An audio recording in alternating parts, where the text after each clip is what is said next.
O especial Carreira da Vez vai conversar com uma das mulheres mais versáteis do jornalismo brasileiro. Ela nasceu em São Paulo e agora nós vamos investigar um pouquinho da vida dela, Bárbara Gância. Bárbara, o ano é 1983? 84, 83, quando eu comecei no jornalismo. Exato. Tá, 84 é a Folha.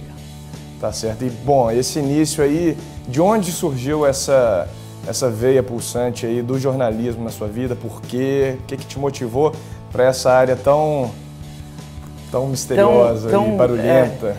Tão pobre de dinheiro, né? Também. Que rende tão pouco ao bolso. Não, é o seguinte, eu sempre fui... os meus professores sempre me recomendaram que eu fosse fazer jornalismo. Eu estudei fora e quando eu estudava na Inglaterra, eu fui fazer o final do segundo grau lá e os professores falavam, vai fazer jornalismo, vai. Na Inglaterra não tem faculdade de jornalismo, mas eles recomendavam que eu fosse fazer qualquer outra coisa, literatura, história, e fizesse um estágio numa redação de algum lugar do interior, de alguma redação pequena de um jornal, não em Londres ou qualquer coisa assim. Então, eu falava, ai meu Deus do céu, jornalismo. Meu pai corria de automóvel naquela época, correu a vida inteira e tal. Naquela época já tinha aposentado, mas ele corria de automóvel e eu via que quando a gente ia para a pista acontecia alguma coisa XYZ, a gente voltava para casa na terça-feira, segunda terça-feira saía no jornal, alguma coisa diferente do que tinha ocorrido ali. A interpretação que eu fazia daquilo que eu tinha visto, que eu lia no jornal, eu falava, meu Deus, como essa gente pensa errado, vê as coisas de forma diferente. Narra de uma maneira distinta. Então eu não gostava muito de jornalista, eu achava que o jornalista tinha um pensamento meio enviesado. E eu sempre gostei de escrever bastante e tal, e sempre gostei de ler. Naquela época eu lia bastante, hoje em dia eu não leio nada, esse negócio da internet, então.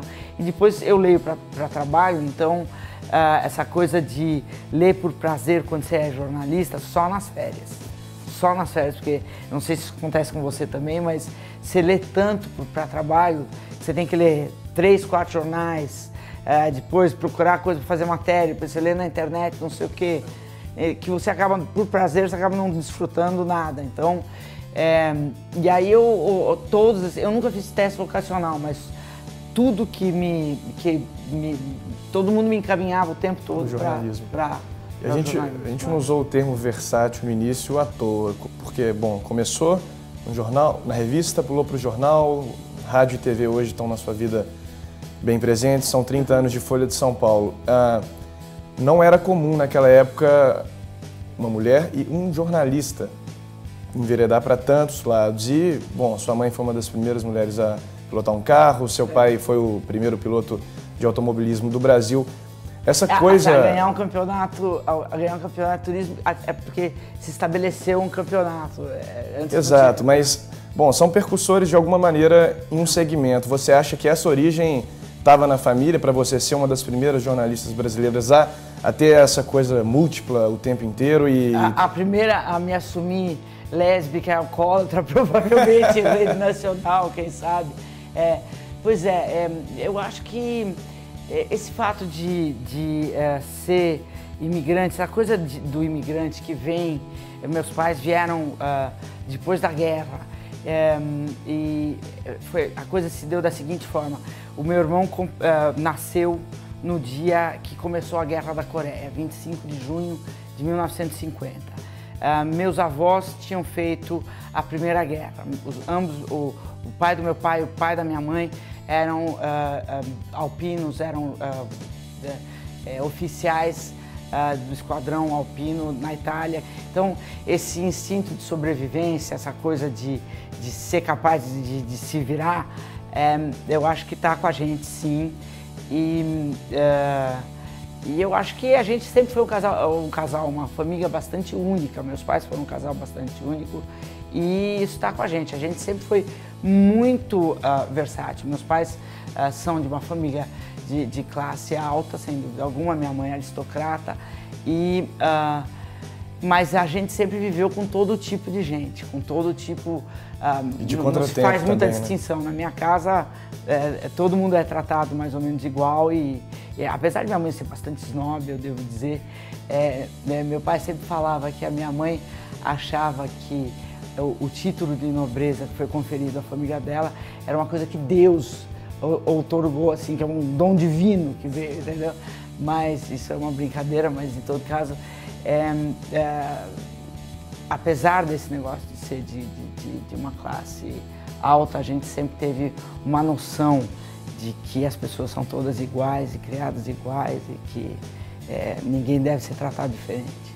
Bacana. Mas essa versatilidade, ela não se desenvolveria sem algum tipo de fator que te ajudou no início ali da carreira, né?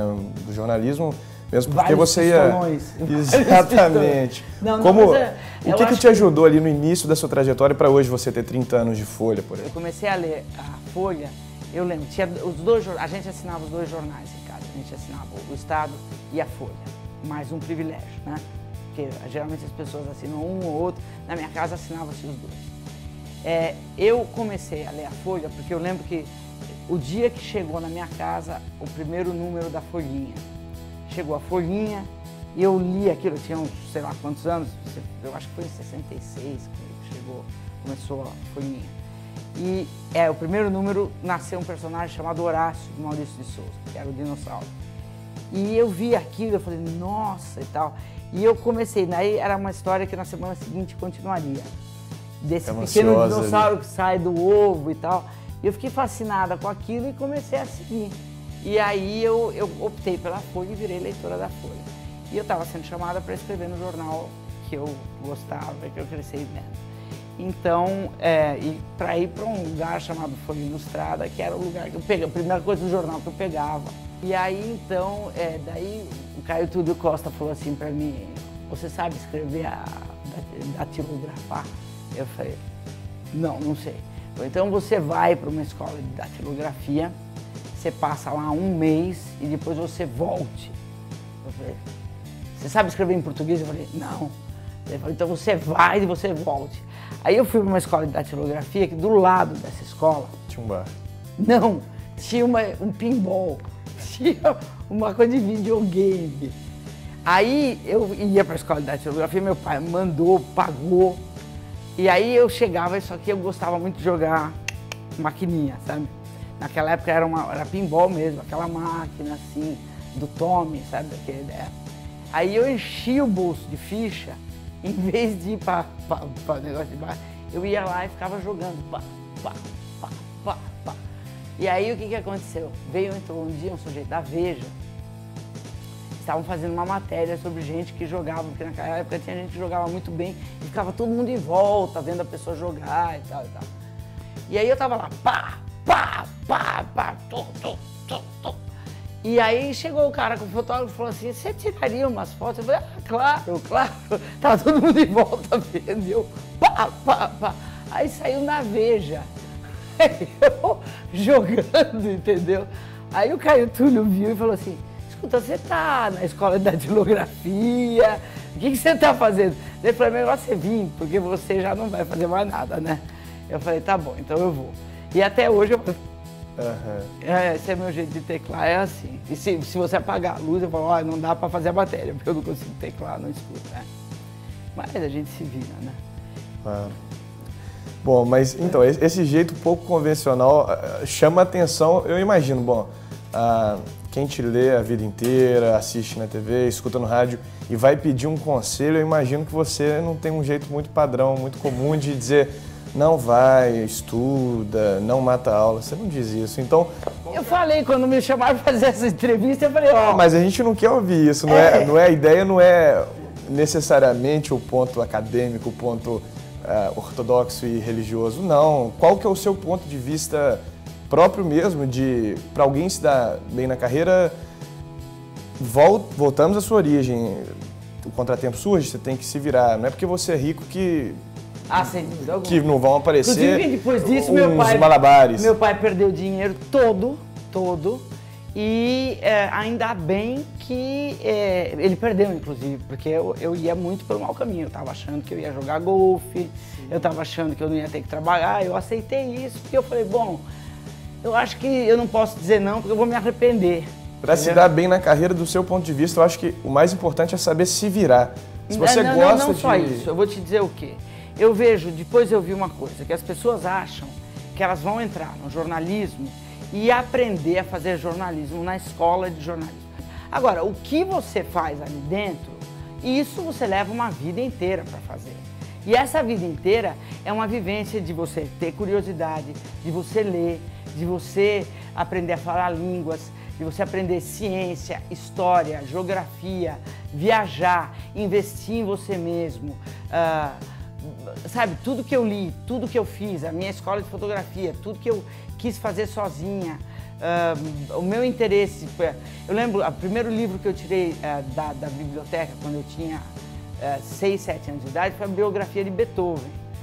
Isso aí eu não sabia que eu ia ser jornalista. Isso eu não aprendi na investigação veio desde cedo. Isso aí sabe, é um investimento em você mesmo, ou que teus pais fazem de te levar. Pra gente fechar, Bárbara, última pergunta. Você entrevistou ao longo da carreira, como disse, engenheiro, biólogo, gente de toda fashion, moda, bastante. Tudo, fresco. E da mesma maneira, quem vai nos assistir tem, em sua maioria, de 16 a 24 anos e ou já escolheu ou está em vias de escolher uma dessas carreiras. E, bom, a sua palavra, mesmo pouco convencional, nós temos o interesse e quem está nos assistindo também em saber, do seu ponto de vista, esse que escolheu uma carreira, o que está escolhendo agora, como é que ele vai fazer esse malabarismo para passar de todos os problemas iniciais? Uma coisa interessante, tem o Joseph Campbell, que é aquele cara, o autor do Poder do Mito. Eu acho que é uma coisa interessante, se você tem entre 16 e 20 e poucos anos, você conhecer a obra desse cara, é deliciosa. Ele é o cara que ajudou o George Lucas a fazer o Star Wars, então não é tão difícil de entender. Ele explica os signos e os símbolos da mitologia e como que as pessoas reagem, por que elas escolhem as coisas, a religião é como é, enfim, é bem interessante. A gente acha que não tem esperança, especialmente quando a gente é muito jovem e anseia por coisas muito importantes e essas coisas não chegam e a gente tem muita pressa, muita urgência, mas não é verdade. Então você tem que estar preparado, às vezes você não está fazendo as coisas direito. É como, às vezes o amor não vem, o emprego não vem, porque você não está abrindo as portas certas. Uma vez que você abre, você já notou que às vezes você arruma um emprego, vem 8 ofertas de emprego. Você arruma uma mulher, vem 15 chovendo na sua porta. É uma coisa fabulosa. História incrível, incrível mesmo, com a jornalista e malabarista Bárbara Gância. Muito obrigado, Bárbara. Obrigada, boa sorte.